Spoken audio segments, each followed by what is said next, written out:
Relocating to practice as a doctor in a new country can actually be a daunting experience. Yes, ranging from the culture shocks you're going to experience and then realizing that life is a bit different in this new country can actually be a lot to deal with, especially in the first few months after you get into this new job or this new location. So that's why I'm making this video, because I know that some persons are beginning to get job offers already, and I'm already making plans to relocate into the UK to start a new job in the NHS. So this video basically is just to give you some tips, just to prepare you ahead of the new role that you are coming to start in the NHS. Something that interests you, why don't you come along with me and then let's get right into this video. Hello, my name is Blessing and I'm a first year trainee doctor in the UK, and on this channel I create content about health and wellness. Then I also share about my life as a doctor in training and also as an immigrant living in the UK. So if this is something that you want to be a part of, feel free to join our community, tap on that subscribe icon, become a part of us, and let's grow together. So let's get right into the video. Now, medical knowledge is universal, so that's really might not be an issue or something that you will struggle with as a new doctor in the NHS. Yes, there will be a lot to learn. You get like most recent, management or treatment options when it comes to certain conditions. But since you're not going to be the one, especially as a junior doctor, a resident doctor, you're not going to be the one to make decisions. You're not going to make decisions independently, so that might not be so much for you to worry about. You're just going to learn all of that in the process. But I'm just basically trying to say that the medical knowledge may not be the things that you will struggle with. However, it's the other things around doing the job, like the work culture and understanding a lot of things, communication and a whole lot of that are the things that could actually affect your performance or your job as a doctor. And so being able to get a hold of these things, being able to understand how to work your way around these things could make your job either easier or make your job really difficult. Some of these tips I actually learned in a hard way. Like I had gone through some things before I eventually learned how to do all of these things. So you don't have to be like me, and that's why I am bringing this to you. So the first thing, number one tip, is ask questions. See, I don't want you to think that any question is stupid. Like sometimes it might even sound like, okay, this question is too basic. Will they not think that I am this? Will they not think? See, put all of that, throw it out of the window. You get, like, you are new and everyone understands that you are new. So it's okay for you to ask questions if you're not clear. Because if you keep quiet and you don't ask this question, and then eventually you do something wrong just because you did not understand that concept, nobody is going to justify the fact that you did not do that thing or you did something wrong because you did not know the right thing. Anything that you feel might be able to help you do your job better, anything that you're confused about or you're not clear about, feel free to ask. There will always be someone willing to give an answer. But I also want to add a caveat here that if it's something that you can actually investigate and get an answer for yourself, sometimes you don't need to ask. Because sometimes if you keep asking questions about everything, it might begin to look like like a nuisance. Like, okay, so I'm just trying to say that ask questions that are relevant, ask questions that are important, ask questions that are necessary. If there are questions that you can sort out on your own, if there are questions that you can find out for yourself, like you can research about and have answers to, then that's fine. But if you feel like these are questions that I need someone to, someone within the NHS system to actually explain to me, then feel free to ask your questions. And so it takes me to the second point, which is, ask for help. Now, you'll be like, ask. Yes, it's important to ask for help. Don't just take a position that, oh, I know how to do it, and then, oh, that's fine. Ask for help. If there's something you're struggling with, ask for help.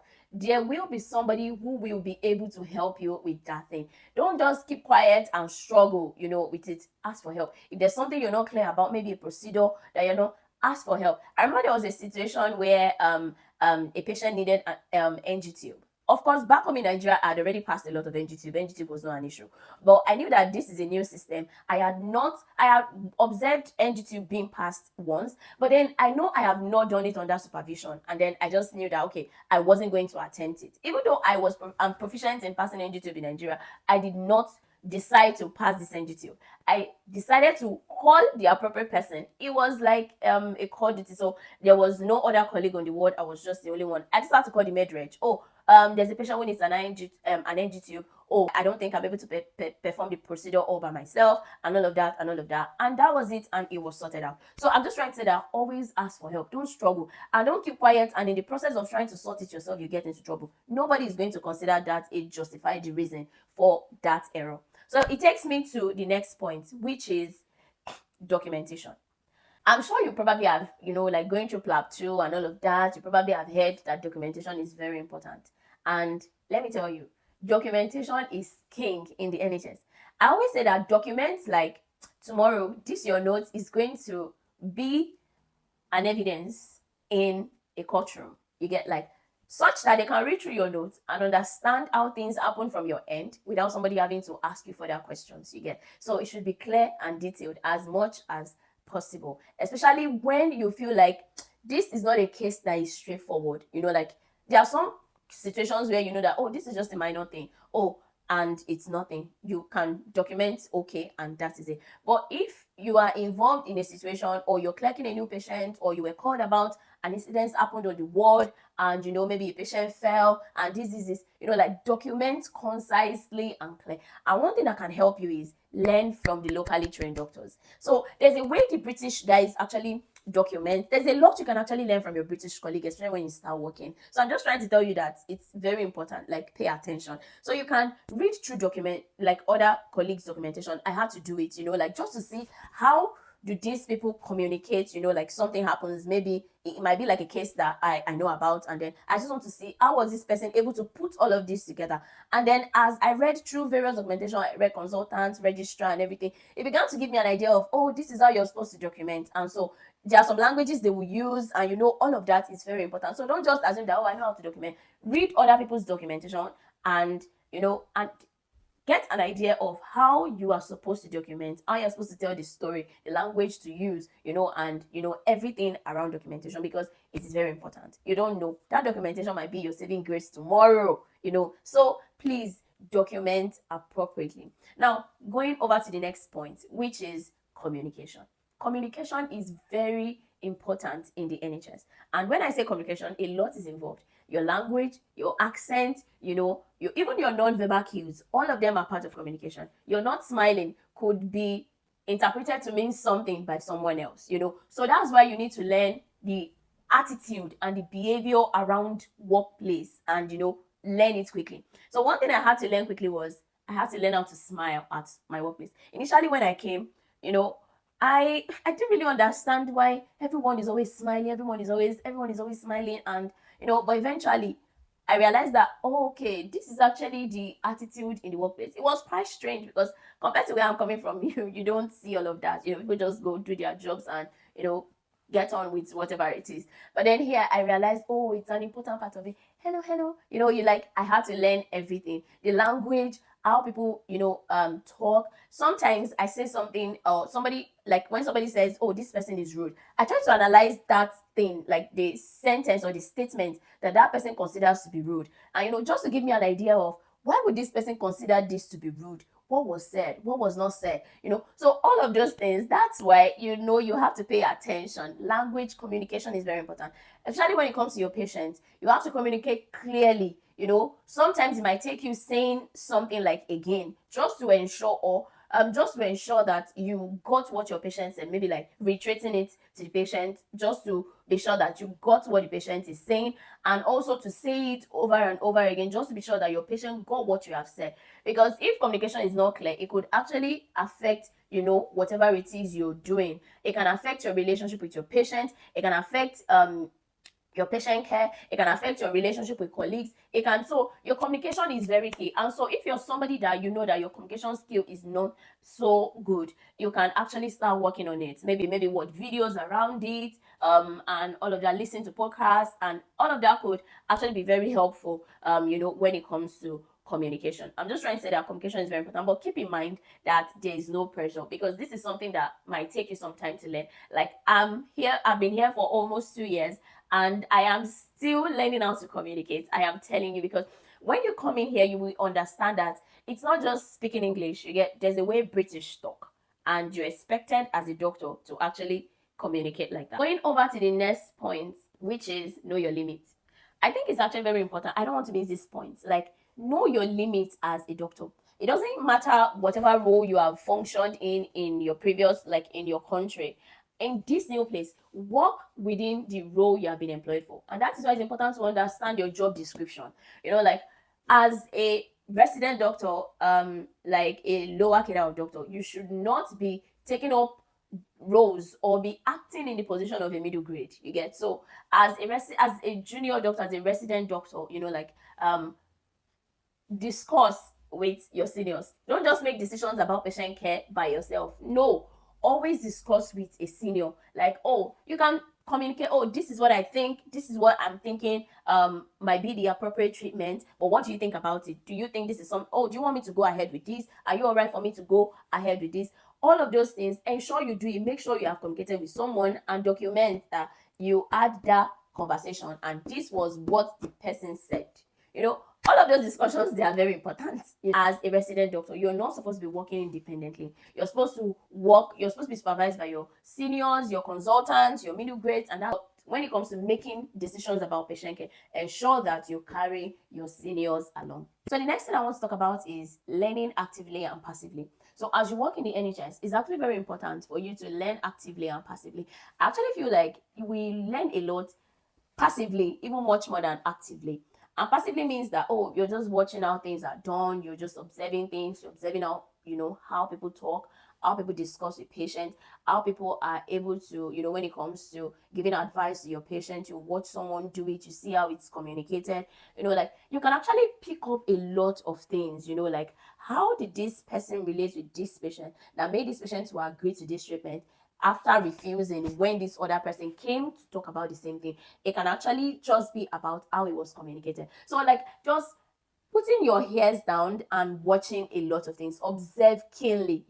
It's not all the time that you will have somebody who will come and sit you down and tell you, this is how to do it, but just by looking around, just by watching, observing, you can actually learn a whole lot of things in the NHS. So I would say that as a new doctor, that is something that you must endeavor to do. Don't assume that someone is going to be there to always teach you. Ensure that you are learning passively. You're learning from every event that actually happens around you. So the next thing I'm going to be talking about is be visible.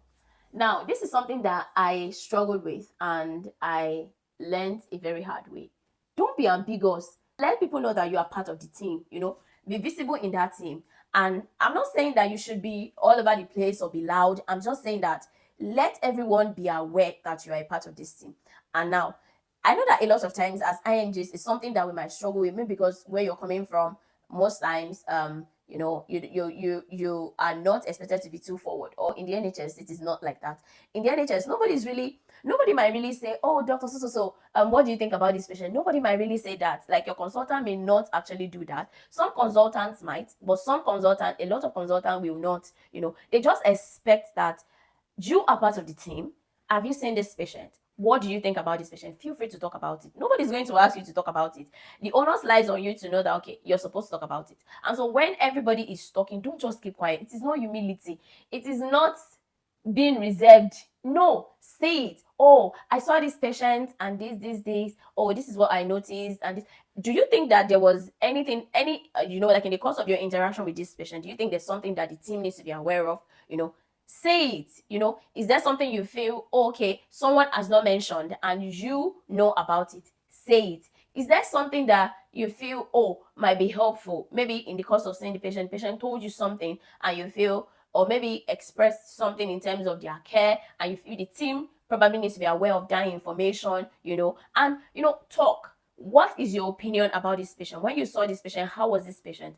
Sometimes I say that even if it's something that someone has said, just if there's something extra, even if it's just a tiny thing that can be added to that information, it's okay to say it. Nobody's going to say, like you should have kept quiet, this person has said it. No, I had to learn from the British doctors. So this is it. When somebody has been struggling to achieve a task and then somebody eventually gets that task done, they don't keep quiet about it. They say it, like let's say maybe there's a patient that had a very difficult line, like it's been difficult to get this patient's intravenous line, and then various doctors have tried, and then someone finally gets it. Like it's not just going to end there. Maybe a nurse comes to the doctor's office and is like, we have still not been able to get this into this person.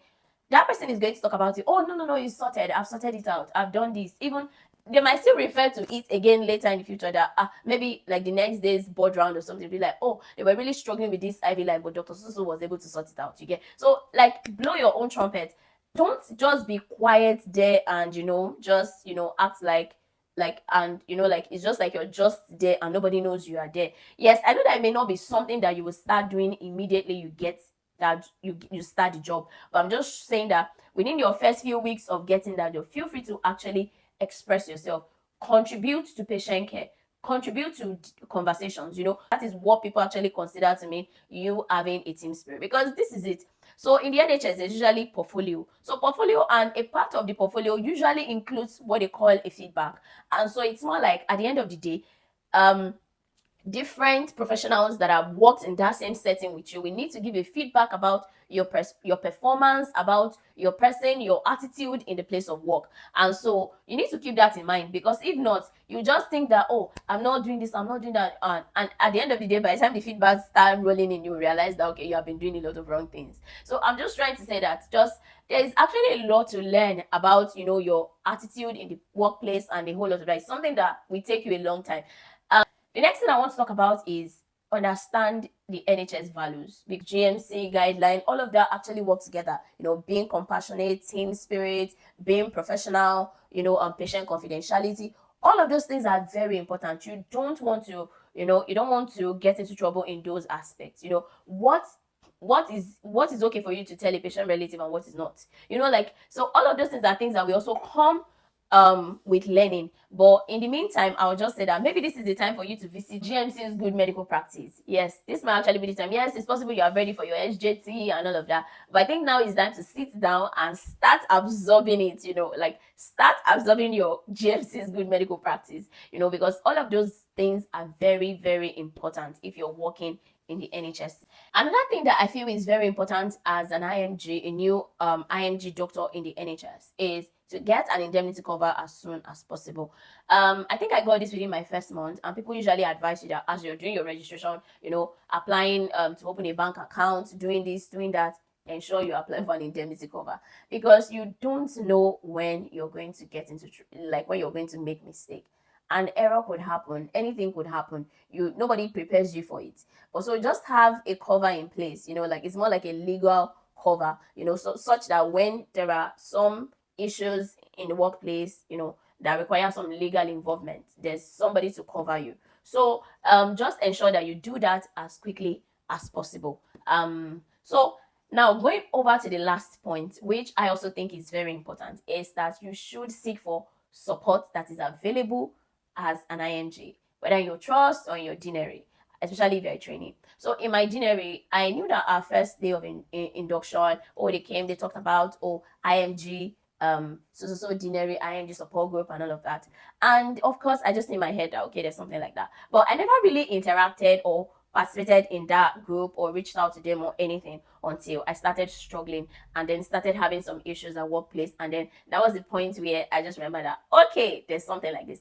And this is very key because, like, there are some situations that, it's just best that it is somebody who has gone through that situation or who can relate with what you're going through that will be in the best position to help you. For example, and somebody who has been an IMG understands the challenges of a new IMG. And so by the time you reach out to them talking about this challenge, it's not new to them. They understand the struggle because they've been through it, or at least they know people who have been through it. So reach out to find out what support is available for you as an IMG group. Be a part of it. Reach out when you need help, because you don't know how important it is. You don't know how much relief it could be when you understand that, oh, you're not the only one going through this, or you're not the only one in this situation, or, oh, they just don't understand why I am like this, and a whole lot of that. But then finding somebody who truly understands how you feel, who has gone through the same thing, or who is even going through the same thing as you, can actually be very, very helpful. So just like I said, that the list isn't exhaustive, but I feel like with these few tips,